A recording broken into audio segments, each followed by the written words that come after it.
Tak ingin pergi. Burung-burung berkicau dengan suara yang merdu. Menemani sepasang manusia yang tengah memadu kasih. Kupu-kupu berterbangan di antara bunga yang bermekaran di pagi hari. Sudah 2 hari Dai Hyun berada di Villa Pyeongchangdong. Dengan sengaja mematikan ponselnya agar tidak ada yang bisa menghubunginya. Karena setiap tengah bersama Su Yin ada saja yang mengganggu. Meski mereka tidak melakukan hubungan suami istri namun bersama dengan Su Yin sudah cukup membuat Dai Hyun bahagia. Menghadapi tingkah polos dan manjanya. Begitu Dai Hyun menghidupkan ponsel ternyata langsung ada panggilan masuk dari Park Ji-hun. Terpaksa pria itu menjawab panggilan dari ayahnya. Barangkali mungkin ada sesuatu yang penting. Ada apa, ayah? Tanya Dai Hyun dengan malas tanpa basa-basi lagi. Sudah bisa menebak apa yang akan dikatakan oleh Park Ji-hun. Ayah dengar kau sudah meninggalkan Pulau Nami, lalu di mana sekarang kau berada? Tanya Park Ji-hun dengan suara lantang. Ada rasa kesal yang terdengar dari nada suaranya. Aku di suatu tempat, aku sudah mengurus dan menyelesaikan pekerjaan yang seharusnya menjadi tugasnya. Lagi pula ayah selalu saja memanjakannya sehingga dia selalu meremehkan pekerjaannya, gerutu Dai terhadap adiknya. Cepatlah pulang, ayah ingin bertemu denganmu. Park Ji-hun mematikan sambungan telepon. Itu pertanda kalau perkataannya tidak ingin dibantah. Dai Hyun bersungut karena belum ingin pulang. Masih ingin berlama-lama dengan istrinya. Apa itu Tuan Park? Tanya Su Yin sembari meletakkan secangkir teh di depan Dai Hyun. Saat ini mereka tengah berada di ruang keluarga. Bukan, tapi ini dari mertuamu, goda Dai Hyun sembari mengulum senyum. Memandang wajah kecik istrinya yang sangat menggemaskan. Su Yin mencubit pinggang suaminya karena pria itu selalu saja menggodanya. Apa ayah menyuruhmu pulang? Lidahnya terasa kaku saat menyebut nama Park Ji-hun dengan sebutan ayah. Jawab Dai Hyun. Ada rasa sedih di hati Su Yin karena pasti sebentar lagi Dai Hyun akan pulang ke rumah utamanya. Terlebih setelah beberapa tidak melihatnya, Su Yin merasa masih ingin selalu berada di sampingnya. Namun juga harus sadar diri dan tidak ingin menjadi egois. Bagaimanapun juga suaminya memiliki keluarga lain yang juga membutuhkan kasih sayang. Mungkin putranya juga sudah rindu karena lama tak tidak bertemu dengan ayahnya. Namun jika boleh meminta, suatu saat Su Yin ingin memiliki Dai Hyun seutuhnya. Ingin mengatakan pada dunia kalau gadis yang dicintai pria itu hanyalah dirinya seorang diri. Terkadang Su Yin tertawa sendiri, membayangkan betapa egois dirinya. Jika Tuan Park bertanya di mana keberadaanmu selama 2 hari, apa yang akan kau katakan? Tanya Su Yin. Wajahnya bertumpu pada satu tangannya. Aku akan berkata yang sejujurnya kalau aku menghabiskan waktu bersama istriku, ujar Dai Hyun dengan tenang. Merangkul Su Yin yang berada di sampingnya. Jika boleh meminta dirinya ingin meninggalkan dunianya. Hidup di desa terpencil hanya bersama dengan gadis yang sangat dicintainya. Aku serius. Su Yin mengerucutkan bibirnya. Aku malah 5 jutarius kalau kau ingin tahu, ujar Dai Hyun sembari mencubit pipi istri kecilnya itu. Kapan kau akan kembali lagi kemari? Ujar Su Yin. Dai Hyun mengernyitkan dahinya. Baru saja istrinya mengatakan kalau harus segera pulang menemui ayahnya. Namun belum juga berangkat sudah menanyakan kapan pulang. Kalau kau sudah rindu seperti itu, aku tidak akan pergi kemana-mana, goda Dai Hyun sembari menatap Su Yin. Su Yin memalingkan wajahnya ke arah lain. Wajahnya memerah menahan malu. Sepertinya kali ini salah bicara lagi. Pergilah, siapa juga yang merindukanmu, ujar Su Yin pura-pura cuek. Padahal hatinya kini merasa seperti bunga yang bermekaran di taman. Kau yakin akan merelakanku tidur bersama Aeri? Goda Dai Hyun lagi. Menurutnya istri kecilnya terlihat sangat menggemaskan kali ini. Seketika Su Yin membayangkan bagaimana mereka bermesraan berdua. Menyatukan cinta yang sudah lama terpisah. Memikirkan itu membuat hatinya terasa nyeri. Gadis itu menatap tajam suaminya beberapa saat. Tatapannya lebih tajam dari sebilah pedang. Tidak usah marah, aku hanya bercanda. Dai Hyun membalikkan tubuh Su Yin agar dapat melihat wajahnya. Sudahlah. Aku ingin ke kamar, ujar Su Yin hendak bangkit dari duduknya. Dai Hyun tidak membiarkan istrinya pergi. Malah mendudukannya di pangkuan agar bisa menghirup aroma gadis itu. Meluluhkan hatinya terlebih dahulu agar dia tidak marah lagi. Meski maksud ucapannya hanya bercanda namun sepertinya Su Yin berpikir hal lain. Tu garis bawah hers, tu garis bawah hers, tu garis bawah hers, tu garis bawah hers, tu garis bawah hers, tu garis bawah hers, tu garis bawah hers, tu garis bawah hers, tu garis bawah hers, tu garis bawah hers, tu garis bawah hers. Di tempat yang berbeda, Aeri baru saja tiba di rumah ibunya. Sudah beberapa lama tidak berkunjung ke sana. Ingin mengadu dan berkeluh kesah padanya. Karena saat ini ada beberapa permasalahan yang ditakutinya. Aeri hanya datang seorang diri saja tanpa membawa putranya. Hai, Bu, sapa Aeri Padani. Sun Buk yang tengah duduk di sofa. Wanita itu tengah memakai masker di wajahnya. Kau datang sendiri. Di mana suami dan anakmu? Tanya Ni. Sun Buk seraya mengerutkan keningnya melihat putrinya hanya datang seorang diri. Padahal dia juga merindukan cucunya. Memang selama ini sangatlah jarang Aeri datang bersama Dai Hyun dan Jo Yeon Ho. Tidak usah menanyakan mereka, Bu. Aku sedang tidak ingin membahasnya. Airi merebahkan tubuhnya di sofa. Sebaiknya kau berbuat lebih baik lagi pada mereka. Apa kau ingin karirmu hancur dan jatuh miskin? Tanya Ni. Sun Buk yang sudah mengetahui jika putrinya pulang itu pasti karena ada masalah. Airi duduk kemudian menyandarkan kepalanya. Memikirkan sejenak apa yang dikatakan oleh ibunya. Yang ternyata memang benar, susah payah masuk keluarga Daehyun, dirinya tidak boleh menyerah. Meski Daehyun tidak menyukainya namun mertuanya sangat percaya padanya. Itu bisa digunakan sebagai alat memperkuat posisinya di sana. Bip, bip, tiba-tiba ada sebuah pesan masuk. Tidak ada nama pengirimnya, sehingga Airi langsung membukanya. Sangat terkejut hingga membelalakan mata ternyata isinya adalah beberapa foto saat dirinya berada di sebuah pesta ketika Jo Yeon-ho menghilang. Berikan kami uang, jika kau tidak ingin kami membocorkan foto itu pada suamimu. Airi gemetaran saat melihat pesan itu. Langsung menghubungi nomor tersebut untuk mengetahui siapa yang tengah memerasnya. Namun ternyata tidak aktif sama sekali. Bahkan sudah mencoba beberapa kali untuk itu. Dia pikir dapat memerasku dengan begitu mudah, gerutu Airi. Ada apa? Tanya Ni. Sun Buk, khawatir dengan Airi yang mondar ke sana kemari. Silan, umpat Airi dengan sangat kesal. Sungguh tidak menyangka akan ada orang yang mengambil foto itu.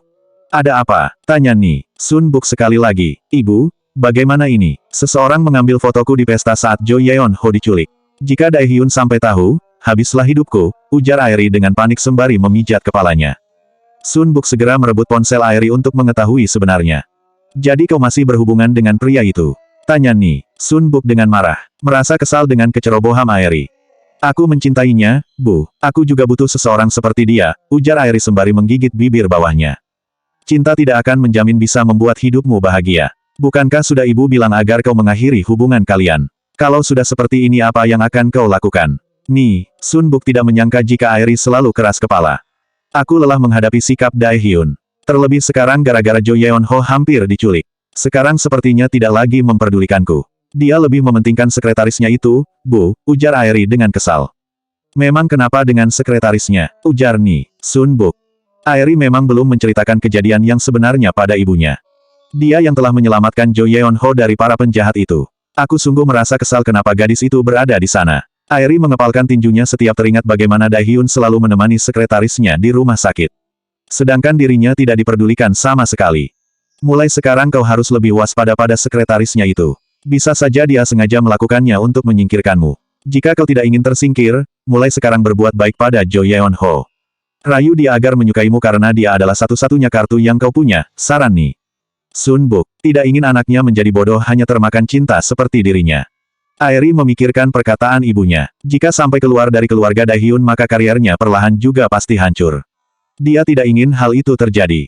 Mulai sekarang dia berniat akan melakukan segala cara agar tetap bisa bertahan. Bab 52 Rencana Airi. UN Village pada sore hari. Airi memikirkan apa yang dikatakan oleh ibunya. Memang ada benarnya juga jika tidak ingin ditendang dari rumah ini mulai sekarang harus berbuat sesuatu. Tak ingin terlambat Airi segera menemui putranya yang ada di kamar. Airi membuka pintu, ternyata Jo Yeon-ho tengah memegang pensil warna. Sepertinya anak itu tengah menggambar sesuatu. Jo Yeon-ho memang anak yang pintar dan sangat rajin. Meski masih di taman kanak-kanak namun Jo Yeon-ho selalu belajar ketika dia di rumah. Terlebih lagi mengenai lukisan. Anak itu sangat gemar melukis ataupun hanya sekedar mewarnai. Baginya semua itu terasa sangat menyenangkan. Sayang, bolehkah ibu masuk? Ujar Airi sembari perlahan melangkahkan kakinya untuk masuk ke dalam kamar. Jo Yeon-ho merasa agak takut akan kehadiran Airi. Takut seperti terakhir kali marah-marah dan mengancamnya. Anak itu hanya memandang Airi sembari terdiam. Ia merasa heran dengan kehadiran ibunya yang tidak seperti biasanya. Anak itu hanya terdiam sambil memainkan pensil warna yang ada di tangannya. Airi mendekati Jo Yeon-ho, kemudian duduk di sampingnya. Membuat Jo Yeon-ho sedikit bergeser. Masih trauma dengan sikap Airi yang kadang suka memarahinya tanpa mengerti alasannya. Yeon-ho, maafkan ibu. Airi memasang wajah sendu kemudian memeluk buah hatinya. Terisak-isak untuk meyakinkan putranya kalau dia sudah berubah dan menyesali perbuatannya selama ini. Awalnya tidak membalas pelukan ibunya karena baginya ini semua seperti mimpi. Namun Jo Yeon-ho hanya seorang anak yang membutuhkan perhatian dan kasih sayang dari ibunya. Sudah lama menginginkan Airi memeluknya seperti ini hingga kadang sampai terbawa mimpi. Hati Jo Yeon-ho melunak kemudian membalas pelukan Airi dengan tangan mungilnya dengan perasaan bahagia. Maafkan kalau selama ini ibu tidak memperhatikanmu. Mulai sekarang ibu janji akan memperbaiki kesalahan ibu padamu. Apakah kau mau memaafkan ibu?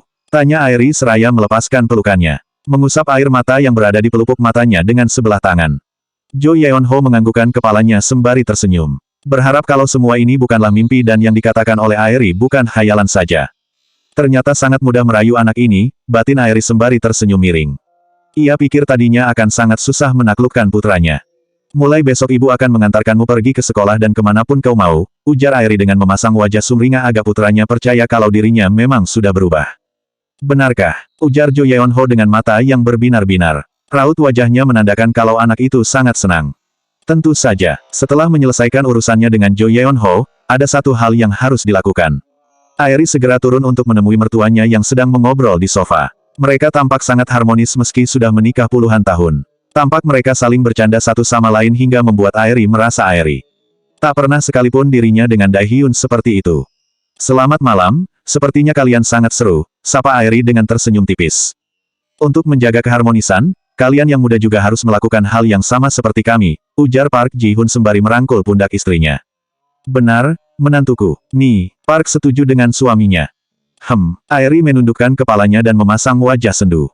Bagaimana mungkin kami bisa seperti kalian? Daehyun bahkan sepertinya tidak merindukan kami. Aku dengar dia sudah kembali dari Pulau Nami. Tapi kenapa dia belum pulang ke rumah ini? Ujar Aeri secara gamblang tanpa basa-basi lagi. Memasang wajah sedihnya hingga meneteskan air mata. Akting ini tidak masalah baginya untuk dilakukan karena sudah terbiasa melakukannya. Nih, Park segera berdiri menghampiri menantunya kemudian menuntunnya untuk duduk. Sangat mengerti dengan perasaan Aeri. Setiap istri pasti merasakan hal yang sama jika suaminya tidak pulang ke rumah. Sudahlah, mungkin suamimu sedang ada urusan, ujar Ni. Park sembari mengusap pundak Aeri untuk menenangkannya. Melihatnya sampai bersedih seperti itu sungguh membuatnya tidak tega. Terlebih lagi Aeri menangis karena putranya. Dia pasti sedang menemui sekretarisnya yang berada di rumah sakit. Apa aku dan Jo Yeon-ho sudah tidak berarti lagi di hatinya? Sehingga dia lebih mementingkan gadis itu, ucap Aeri terisak-isak. Ini adalah kesempatan untuk menjauhkan Daehyun dari Suyin. Daehyun hanya merasa perlu balas budi terhadap gadis itu bagaimanapun juga dia telah menyelamatkan Jo Yeon-ho lagi pula ayah sudah menghubunginya agar segera pulang. Kau tidak perlu khawatir, timpal Park Ji-hoon. Aku hanya merasa seperti orang asing di rumah ini. Aeri menutupi wajahnya dengan telapak tangan. Jangan berkata seperti itu, kau tetaplah menantu kami sampai kapanpun juga. Nih, Park memeluk Aeri, mengusap punggungnya dengan lembut. Mengerti mungkin saat ini Aeri sedang merasa cemburu sehingga berpikir yang aneh-aneh. Aeri memang mengeluarkan air mata namun hatinya kini sangat bahagia mendengar ucapan mertuanya. Itu berarti tidak akan mudah bagi Daehyun untuk meninggalkannya. Sudah lama Aeri mengetahui jika Daehyun ingin menceraikannya. Namun dirinya tidak akan pernah membiarkan hal itu terjadi. Daehyun, aku akan melakukan segala cara untuk bertahan sampai akhirnya Jo Yeon-ho menjadi ahli waris Vi, batin Aeri sembari menyandarkan kepalanya di bahu Ni. Park, mulai sekarang aku akan berhenti dari dunia hiburan. Aeri melepaskan diri dari pelukan Ni. Park Ji-hoon dan Ni. Park saling memandang satu sama lain. Seperti mereka saat ini sedang bermimpi mendengar perkataan Aeri. Padahal sudah sejak lama mereka ingin agar Aeri di rumah mengurus anak dan suaminya. Toh, harta yang mereka miliki tidak akan habis 7 turunan. Bukankah kau bilang saat itu belum ingin berhenti? Ujar Ni. Park. Aku sadar bahwa keluarga lebih berarti daripada karir. Aku ingin belajar menjadi seorang ibu dan istri yang baik seperti ibu, ucap Aeri sembari mengusap air mata yang tersisa di pipinya. Aku yakin Daehyun pasti senang jika mendengarnya. Nih, Park merasa bahagia jika Aeri benar-benar mundur dari dunia hiburan. Syukurlah, kalau kau berpikir seperti itu, ucap Park Ji-hoon. Derajat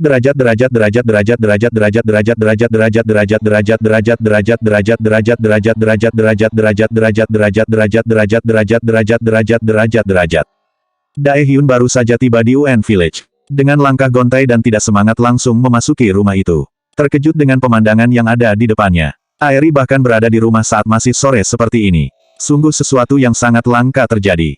Tumben sekali kalian berkumpul, padahal masih sore, ujar Daehyun seraya mengerutkan dahinya. Tidak biasanya juga Aeri berada di tengah-tengah mereka. Akhirnya kau ingat juga jalan pulang ke rumahmu, sindir Park Ji-hoon. Daehyun hanya memijat pelipisnya menanggapi ucapan sang ayah. Firasatnya merasa tidak enak jika mereka berkumpul seperti ini. Terlebih lagi saat melihat Aeri yang sedang mengusap kelopak matanya dengan tisue. Daehyun, kemana saja kau setelah pulang? Bukankah sudah 2 hari kau pulang dari Pulau Nami? Apa kau tidak merindukan keluargamu? Ujar Ni. Park sembari memegang pundak Aeri. Seharusnya kau juga memperhatikan istri dan putramu. Lagi pula aku dengar bahwa gadis itu sudah sadarkan diri, itu artinya tugasmu sudah selesai. Kita hanya perlu memberikan imbalan apapun yang dia minta, ujar Park Ji-hoon. Tidak semudah itu, ayah. Aku hanya takut kalau penjahat itu mencarinya. Sehingga aku ingin. Daehyun ingin mengatakan kalau ingin menjaganya namun sepertinya tidak mungkin. Pasti ayahnya tidak akan pernah menyetujuinya bahkan akan mencurigainya. Nanti kita undang gadis itu ke rumah kita. Jika kau mau, ayah bisa mengangkatnya sebagai putri angkat. Dengan begitu kita bisa menjaganya jika kau takut dia menjadi target penculik itu lagi, ujar Park Ji-hun. Tidak perlu, dia masih memiliki orang tua, tolak Daehyun dengan tegas. Meski itu penawaran yang cukup baik tapi dirinya tidak akan membiarkan Su Yin menjadi adik angkatnya. Sepertinya ide ayahmu cukup bagus. Ibu lihat dia sepertinya gadis yang baik, lagi pula kita juga tidak memiliki anak perempuan, ujar Ni. Park dengan mata berbinar. Mereka memang begitu mendambakan anak perempuan namun mereka selalu gagal. Ada saja kendalanya, ada yang keguguran dan ada juga yang meninggal. Sudah kubilang itu tidak perlu, kalian tidak perlu khawatir aku yang akan mengurus semuanya, ujar Daehyun mengulangi penolakannya. Betul kata Daehyun. Lagi pula kita tidak tahu asal-usul gadis itu. Bagaimana jika dia berasal dari keluarga yang tidak baik? Airi sepakat dengan Daehyun tidak akan membiarkan gadis itu merebut posisinya di rumah ini. Ya sudah, terserah kalian saja, ujar Park Ji-hun. Tidak akan memaksakan kehendaknya meski istrinya setuju dengan idenya. Di mana Yeon Ho? Tanya Daehyun yang baru menyadari jika putranya tidak terlihat di antara mereka. Oh, dia sedang berada di kamarnya, jawab Airi. Aku ke atas dulu, ingin menemui Jo Yeon Ho. Daehyun langsung naik ke atas ingin segera menemui putranya. Selama di Pulau Nami ia merindukan dua orang yang sudah hadir dalam hidupnya yaitu Su Yin dan putranya sendiri. Bab 53 Kim Su Hyun. Pagi ini mentari cerah di langit Seoul. Bunga azalea yang ditanam di bawah kamar Su Yin sudah mulai bermekaran. Membuat semerbak harum menyerbu indera penciuman. Sangat wangi dan begitu memabukkan. Seperti gadis yang tengah berdiri di depan cermin. Memandang setiap inci tubuhnya sembari senyum-senyum sendiri. Teringat setiap sentuhan yang masih begitu terasa di pipinya. Su Yin memegang kalung yang melingkar di lehernya. Sebuah pemberian dari seorang pria yang kini menjadi suaminya. Berharap semua yang diucapkan dan dijanjikan olehnya bukan hanya bualan semata. Su Yin merasa bosan berada di rumah terus-menerus sehingga pagi ini berniat pergi ke hotel untuk memberi kejutan kepada suaminya. Sudah 2 hari tidak bertemu dengannya membuatnya sangat rindu. Pagi-pagi Su Yin sudah menyiapkan sarapan yang akan dibawanya untuk Daehyun. Dengan susah payah belajar membuat bibimbap dari bibi Xia yang ternyata cukup sulit bagi gadis yang tidak pernah memasak seperti dirinya. Sebenarnya ada rasa takut terulang kembali insiden saat menaruh bubuk cabai terlalu banyak ke dalamnya. Namun bibi Xia selalu menyemangatinya kalau dia bisa melakukannya karena itu bukanlah hal sulit. Hanya perlu kehati-hatian karena Daehyun memang tidak bisa memakan pedas. Setelah selesai menyiapkan bekal yang ingin dimakannya bersama Daehyun, Su Yin memilih pakaian yang pantas dan tidak terlalu berlebihan. Bergidik ngeri saat dia teringat bagaimana memalukan penampilannya waktu itu. Sepertinya mulai sekarang dirinya harus belajar make up dari Dojin. Tapi bagaimana caranya, dia tidak mempunyai nomor ponselnya. Setelah bersiap-siap Su Yin segera berangkat. Karena Chung Ho ada keperluan sehingga ia berangkat menggunakan taksi. Tu garis bawah hers, tu garis bawah hers, tu garis bawah hers, tu garis bawah hers, tu garis bawah hers, tu garis bawah hers, tu garis bawah hers, tu garis bawah hers, tu garis bawah hers, tu garis bawah hers, tu garis bawah hers, tu garis bawah hers. Su Yin turun di pinggir jalan sembari menentang bekal yang ada di tangannya. Wajahnya terlihat sangat ceria hari ini. Su Yin, panggil Jin, berjalan dengan cepat untuk menghampiri sahabatnya. Sudah sebulan lebih tidak melihat Su Yin membuatnya merasa rindu. Su Yin menoleh saat mendengar suara yang tidak asing di telinganya. Segera menghentikan langkahnya saat melihat Jin. Hai, Su Yin, ujar Jin yang terengah-engah. Memegang lututnya karena merasa lelah. Jin, lama kita tidak berjumpa. Aku sangat merindukanmu, ujar Su Yin langsung memeluk tubuh Jin. Kemana saja kau selama ini? Selama kau beberapa menjadi sekretaris sepertinya kita tidak ada waktu untuk bersama, ujar Jin sembari mengerucutkan bibirnya. Membuat Su Yin ingin tertawa saat melihatnya, yang terlihat sangat lucu. Wajahnya seperti anak kecil yang merajuk. Ah, iya, bagaimana kalau kita akhir pekan ini pergi jalan? Ujar Su Yin memberi ide. Kalau kau tidak sibuk mari pergi. Nanti aku akan mengajak Jai Hua juga. Kau tahu dia selalu menanyakanmu hampir setiap hari, ujar Jin dengan mimik wajah sumringah. Su Yin hanya tersenyum tipis saat mendengarnya. Tidak ingin menanggapi ucapan sahabatnya itu takut terjadi sesuatu tidak diinginkan. Kalau begitu aku harus pergi dahulu. Sampaikan salamku pada Jai Hua, pamit Su Yin. Dirinya tidak sabar ingin bertemu Daehyun. Tentu saja, mereka berpisah saat di depan pintu lift karena Su Yin harus naik lift menuju lantai 10. Su Yin segera membuka pintu saat sudah sampai di ruangan Daehyun. Selamat pagi, Sa. Su Yin tidak melanjutkan ucapannya. Membelalakan mata saat melihat seorang pria yang tengah duduk di kursi Daehyun. Seorang pria yang masih muda yang berpawakan tinggi, Kulit putih, mata berwarna coklat terang. Memiliki potongan rambut belah tengah. Tidak hanya memberikan kesan manis tapi juga maskulin. Kakinya berada di atas meja, dengan satu kaki menindih kaki yang lain.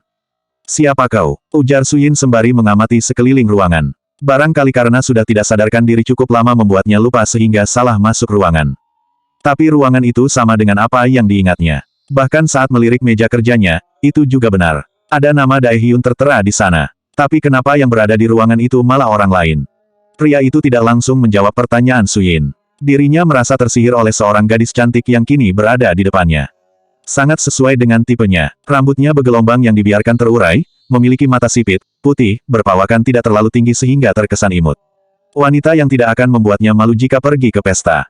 "Di mana Tuan Daehyun? Kenapa kau duduk di kursinya?" ujar Suyin dengan nada tinggi. Berulang kali mengingat namun pria itu tetap asing baginya. Sepertinya mereka belum pernah bertemu. "Kau sangat manis," puji pria itu dengan senyuman yang menawan sembari menurunkan kakinya dari meja. Bangkit kemudian berjalan menghampiri Suyin yang masih berdiri. Suyin beringsut mundur karena pria itu semakin berjalan mendekatinya. Sedangkan pandangan pria muda itu sejak tadi tidak teralihkan dari wajah Suyin. "Kenalkan namaku Kim Soo-hyun, adik kandung dari saudaraku yaitu Daehyun," ujar pria itu seraya mengulurkan tangannya untuk menjabat tangan Suyin. Suyin tidak menerima jabatan tangan Kim Soo-hyun. Membiarkan tangannya memegang tali tas selempangnya. Dirinya bingung karena Daehyun tidak pernah bercerita jika memiliki seorang adik. Dia sama sekali tidak mengetahui hal ini. Setelah Suyin mengamati beberapa saat, memang keduanya memiliki wajah yang agak mirip. Tiba-tiba Kim Soo-hyun langsung menarik tangan agar membalas jabatannya. Begitu percaya diri sehingga menyangka jika Suyin terpana melihat ketampanannya. "Tidak usah terpana seperti itu, aku memang sangat tampan sejak lahir," ujar Kim Soo-hyun dengan percaya diri. Mengusap rambutnya ke belakang. Suyin terdiam sembari memasang wajah tidak suka. Meski mereka mirip namun sikapnya jauh berbeda sekali dengan sikap Daehyun. "Lalu di mana Tuan Daehyun?" tanya Suyin tanpa basa-basi. Kedatangannya kemari untuk menemui suaminya bukan menemui pria yang kini berada di depannya. "Memangnya ada keperluan apa kau mencarinya?" tanya Kim Soo-hyun, segera duduk kemudian menyandarkan tubuhnya di sofa. "Aku sekretarisnya sehingga wajar aku mencari atasanku," ujar Suyin dengan nada sinis. "Tidak perlu mencarinya, bagaimana kalau mulai sekarang kau bekerja untukku? Karena mulai besok aku juga bekerja di hotel ini," ucap Kim Soo-hyun dengan tersenyum miring. Pandangannya tanpa sengaja melihat kotak makanan yang dibawa oleh Suyin memegangi perutnya yang terasa perih. Kim Soo-hyun baru sampai tadi pagi di Seoul. Ia baru saja kembali pulang dari Gosan untuk mengurus cabang hotel yang ada di sana. Dirinya selalu berpindah-pindah tempat bekerja sehingga Park Ji-hoon terkadang memarahinya. Ia kembali ke Seoul karena sudah merasa bosan tinggal di Gosan. Begitu sampai di bandara dirinya langsung pergi ke Sila Seoul Hotel tanpa pulang ke rumahnya terlebih dahulu. Suyin menarik tangannya yang membawa kantong berisi kotak bekal ke belakang punggungnya saat melihat Kim Soo-hyun terus mengamatinya. Kim Soo-hyun berdiri kemudian mengambil secara paksa kantong tersebut dari tangan Suyin. "Kembalikan!" teriak Suyin sembari meraih kantong itu dari tangan Kim Soo-hyun namun dirinya tidak cukup tinggi untuk meraihnya. "Aku lapar," ujar Kim Soo-hyun sembari mencium aroma makanan yang begitu menggoda. Membuat perutnya semakin menggelitik minta diisi. "Kembalikan. Makanan itu bukan untukmu, itu untuk Tuan Daehyun." Suyin masih berusaha untuk merebutnya. Tidak akan membiarkan makanan yang susah payah dibuatnya untuk suaminya namun dimakan oleh orang lain. "Arg!" teriak Kim Soo-hyun sembari memegangi perutnya. Pura-pura kesakitan.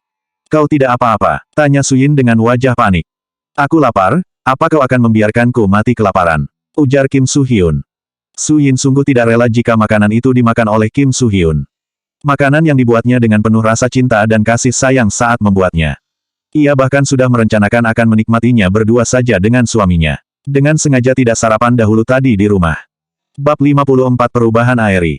Di tempat yang berbeda di saat waktu bersamaan. Sinar mentari muncul dari bayang-bayang korden jendela. Daehyun mengerjapkan kedua matanya. Mungkin karena sudah lama tidak kurang tidur, semalam begitu nyenyak tidurnya hingga tidak terbangun sama sekali. Suyin. Daehyun meraba-raba sampingnya, masih teringat kalau ia berada di Villa Pyeongchangdong. Begitu pandangannya sudah jelas, ternyata itu bukanlah kamar yang biasa ditempati bersama Suyin. Ini adalah kamar dirinya bersama Aeri. Daehyun segera bangkit, sekilas diliriknya pakaian yang masih menempel di tubuhnya. Merasa lega karena itu artinya tidak terjadi sesuatu apapun semalam. Sudah memiliki tekad tidak akan mengkhianati kepercayaan yang sudah diberikan oleh Suyin padanya. Setelah jatuh cinta untuk yang pertama kalinya waktu sekolah ini adalah jatuh cinta kedua kali selama hidupnya yaitu jatuh pada sosok gadis yang umurnya jauh lebih muda. Tidak peduli bagaimana rintangannya kali ini akan memperjuangkan cinta untuk Suyin.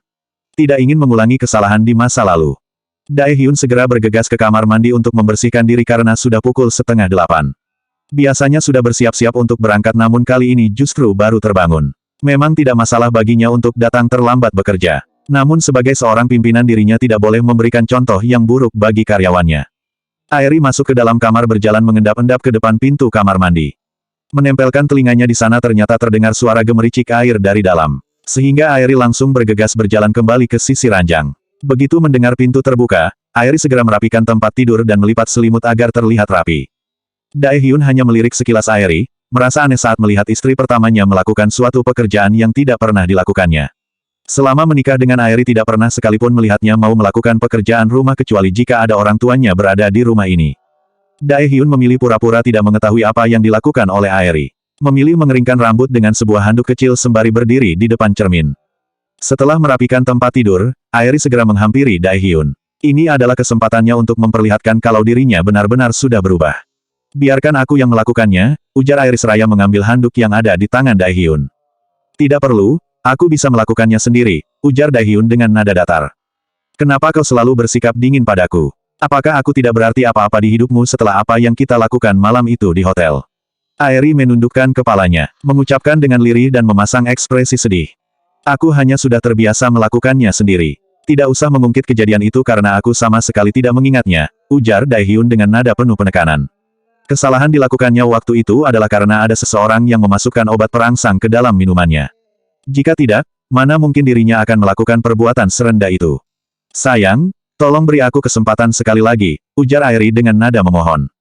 Kemana saja kau selama ini? Daehyun tidak perlu menjelaskan apa-apa lagi setelah permintaannya agar Airi meninggalkan pekerjaannya namun tidak dihiraukan sama sekali. Aku sungguh menyesal, ujar Airi dengan tatapan mata yang teduh dan berkaca-kaca seperti akan menangis. Sudahlah, sebaiknya mulai sekarang berhentilah untuk berusaha. Hiks, kau sungguh tega. Airi terisak-isak kemudian berlari masuk ke dalam kamar mandi. Dengan terpaksa Daehyun menyeret kakinya menuju kamar mandi. Segera mengetuk pintu untuk menenangkannya. Jika orang tuanya tidak sedang berada di rumah ini, pasti akan membiarkannya begitu saja. Karena selama ada Ni Park maka meskipun Airi yang salah tetap saja Daehyun yang akan disalahkan dan akan menceramahinya habis-habisan. Daehyun terkadang bertanya-tanya sebenarnya dirinya atau Airi yang anaknya. Airi, cepatlah keluar. Maaf jika perkataanku membuatmu terluka. Jika kau tidak mau memaafkanku, terserah padamu saja, ujar Daehyun dengan tidak sungguh-sungguh. Apa kau tidak akan mengulangi ucapanmu? Airi merasa sangat senang. Hanya ini kesempatan untuk meluluhkan hati suaminya. Terserah kalau kau tidak percaya. Daehyun memilih meninggalkan pintu kamar mandi. Segera mengenakan pakaian di ruang ganti karena sudah tidak ada waktu lagi. Tak lama kemudian berjalan keluar sambil memakai dasi. Ternyata Airi sudah keluar dari kamar mandi, bergegas menghampiri Daehyun, kemudian meraih dasi yang melingkar di leher pria itu. Berniat untuk memakaikannya. Sejak kapan dia seperti ini? Apakah dia sudah benar-benar berubah? Ucap Daehyun dalam hati. Bukannya merasa senang dengan perubahan Airi tapi entah mengapa hatinya malah merasa curiga. Kenapa kau tidak membangunkanku? Tanya Daehyun sembari merapikan dasinya. Aku lihat kau sangat kelelahan sehingga aku tidak tega membangunkanmu. Airi meletakkan jemarinya di dada Daehyun. Mengusapnya perlahan sembari menempelkan pipinya di dada bidang itu. Daehyun merasa risih sehingga menggeser tubuhnya untuk melepaskan diri. Jika Airi berubah 4 tahun yang lalu kemungkinan dirinya akan luluh. Meski sekarang Airi akan berusaha keras menjadi lebih baik lagi, itu semua sudah terlambat. Yang ada di hati dan pikirannya saat ini adalah Suyin. Tok, Daehyun segera melangkahkan kakinya untuk membuka pintu. Ayah, sapa Jo Yeon-ho dengan senyum yang mengembang di wajahnya. Anak itu terlihat sangat bahagia. Sayang, kau mau berangkat ke sekolah. Daehyun menggendong tubuh mungil Jo Yeon-ho. Mulai hari ini aku akan berangkat bersama dengan ibu, ujar Jo Yeon-ho. Daehyun mengerutkan dahinya setelah mendengarkan perkataan putranya. Baginya terasa sangat aneh kali ini, sejak kapan Airi peduli dengan putranya. Meski begitu Daehyun tidak ingin merubah suasana hati putranya. Kau sudah siap, sayang? Ujar Airi mencium pipi Jo Yeon-ho. Mereka pun segera turun ke bawah untuk terlebih dahulu sarapan. Airi bergelayut manja mengaitkan tangannya di lengan Daehyun. Pria itu tidak bisa menolaknya karena ada Jo Yeon-ho di gendongannya. Meski hubungan mereka tidak pernah harmonis selama ini namun Daehyun selalu menutupinya dari Jo Yeon-ho. Dia hanya seorang anak yang tidak berdosa dan tidak tahu apa-apa sehingga tidak perlu tahu masalah orang tuanya. Ni Park dan Park Ji-hoon saling bertukar pandangan ketika melihat pemandangan yang sangat jarang terjadi. Setelah lama tidak tinggal bersama dengan putra dan menantunya ternyata kini hubungan mereka telah jauh berubah. Mereka berpikir Daehyun sudah menerima kehadiran Aeri dalam hidupnya.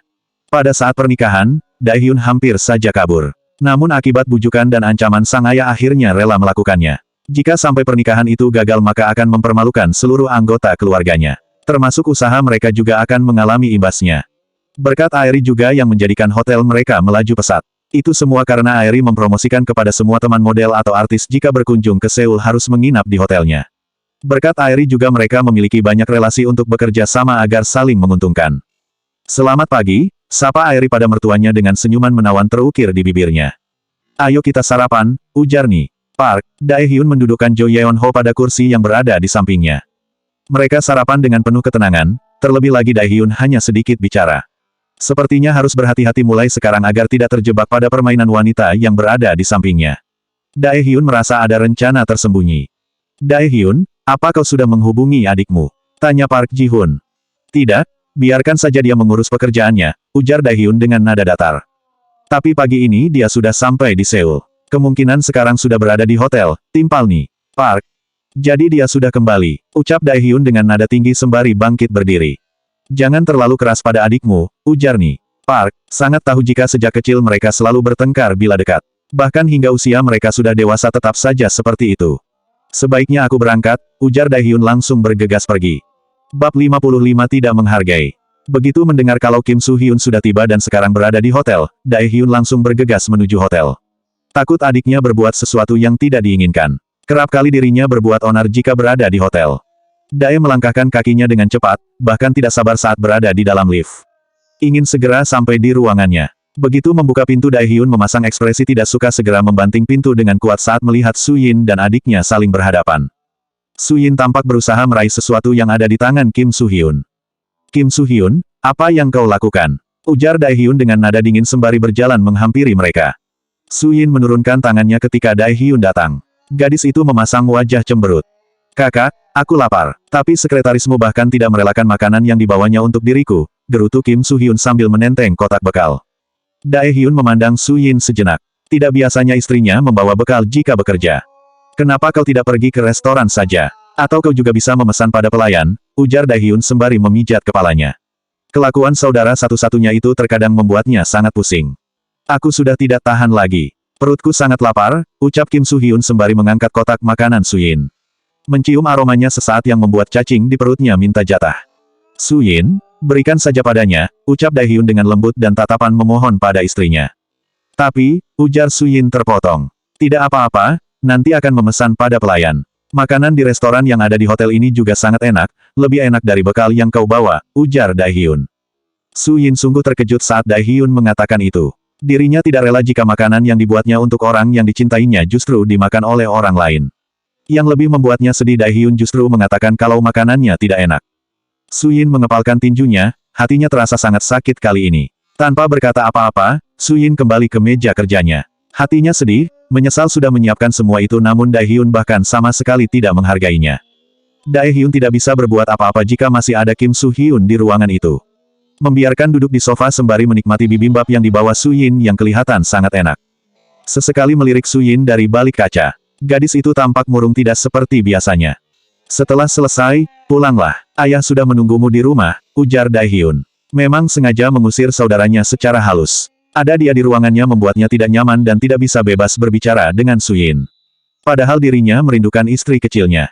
Kakak mengusirku. Kim Soo-hyun yang sedang menyantap makanan langsung mendongakkan wajahnya.